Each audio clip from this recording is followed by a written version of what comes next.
સત્ય સ્વરાજ ન્યૂઝમાં આપનું સ્વાગત છે। માંગરોળમાં બનાવવામાં આવેલ કોઝવે નવો બનાવેલ 4 માસ પહેલા જેમાં તિરાડો જોવા મળે છે।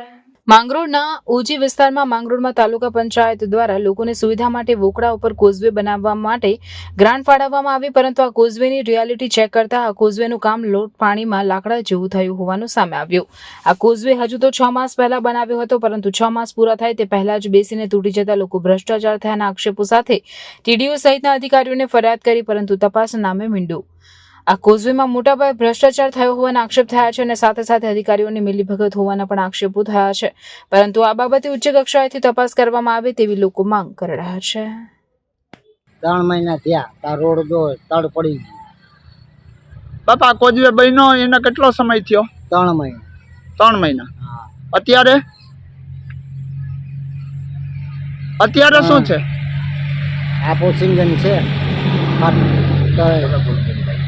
નામ ઇરફાન પઠાણ છે। હું કામના થ્રોડનો રહીશ છું। આ કોઝવેનું કામ 3 મહિના પહેલાં કરાવેલું છે। આ અંદાજિત 2 લાખની રકમ જેટલા ખર્ચ માટે તૈયાર થયેલું છે। આ કોઝવેને 3 મહિના થયા નથી। આ તમે કોઝવેમાં તિરાડો દેખી શકો છો, ભાગ બેસી ગયો છે, પુલ આખું અલગ થઈ ગયેલું છે। અમે કોન્ટ્રાક્ટરને પણ જાણ કરેલી છે, એનું પણ રેકોર્ડિંગ છે, અમે ટીડીઓને પણ ફરિયાદ કરેલી છે, તો અત્યાર સુધીમાં આનું કોઈ નિરાકરણ આવતું નથી। આ સરકારના એટલા મોટા કોન્ટ્રાક્ટરો એવા ભ્રષ્ટાચાર કરે છે કે આના અંદર સરકાર એટલી ગ્રાન્ટ ફાળવે છે, સારામાં સારી એવી ગ્રાન્ટ આપે છે। આ 2 લાખનું કામ જેટલું દેખાતું નથી। અત્યારે આ પુલ એના બિલની રકમ, ટેન્ડરની રકમ પૂરું નથી થતું ત્યાં સુધીમાં તો આ પુલ તૂટી જાય છે। આ પુલ તાલુકા પંચાયત દ્વારા આશરે 3 થી 4 મહિના પહેલાં 2 લાખ જેટલી રકમના ખર્ચે આ પુલ બનાવેલો છે। ધારાસભ્યની ગ્રાન્ટમાંથી આ પુલ બનાવેલું છે।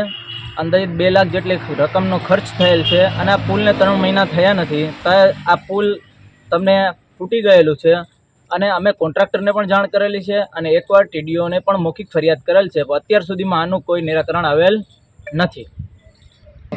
ભ્રષ્ટાચાર થઈ એવો તો સ્પષ્ટ દેખાઈ રહ્યું જ છે, એમાં કંઈ કહેવાની જરૂર જ નથી। જો 2 લાખ રકમ જેટલી ગ્રાન્ટના અંદર જો આવો પુલના 3 મહિનાના અંદર જો આ ફાટી જતું હોય તો આપ નજરે જોઈ શકો છો, તો આનું કોઈ ભ્રષ્ટાચાર તો સામે સાબિત થાય છે, કહેવાની કંઈ જરૂર હોતી જ નથી।